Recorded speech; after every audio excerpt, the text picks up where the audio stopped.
About 3.5 years ago, I made a discovery. And this discovery profoundly changed my view on how I thought the world worked, and it even profoundly changed the way in which I operate in it. As it turns out, there's a pattern. As it turns out, all the great and inspiring leaders and organizations in the world, whether it's Apple or Martin Luther King or the Wright brothers, they all think, act, and communicate the exact same way, and it's the complete opposite to everyone else. All I did was codify it. And it's probably the world's simplest idea. I call it the golden circle.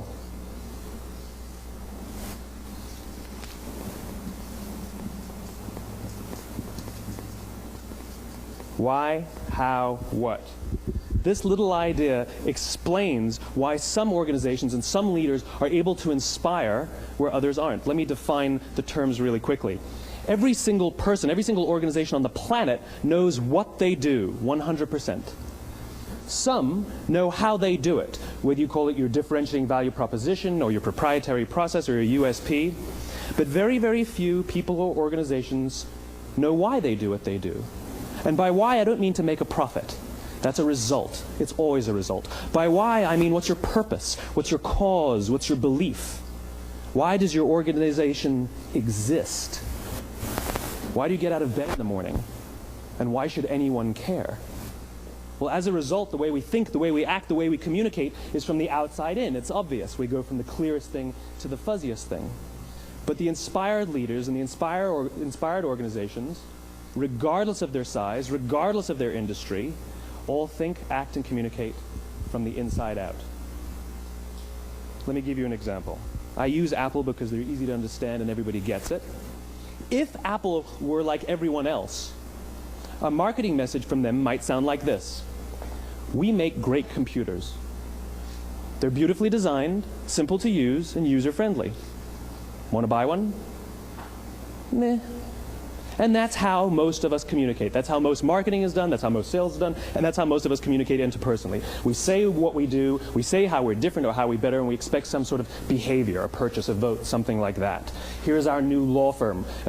We have the best lawyers with the biggest clients. We have, we always perform for our clients, do business with us. Here's our new car. It gets great gas mileage. It has, leather seats. Buy our car. But it's uninspiring. Here's how Apple actually communicates. Everything we do, we believe in challenging the status quo. We believe in thinking differently. The way we challenge the status quo is by making our products beautifully designed, simple to use, and user-friendly. We just happen to make great computers. Want to buy one? Totally different, right? You're ready to buy a computer from me. All I did was reverse the order of the information. What it proves to us is that people don't buy what you do, people buy why you do it. People don't buy what you do, they buy why you do it. This explains why every single person in this room is perfectly comfortable buying a computer from Apple. But we're also perfectly comfortable buying an MP3 player from Apple, or a phone from Apple, or a DVR from Apple. But as I said before, Apple's just a computer company. There's nothing that distinguishes them structurally from any of their competitors. Their competitors are all equally qualified to make all of these products. In fact, they tried. A few years ago, Gateway came out with flat-screen TVs.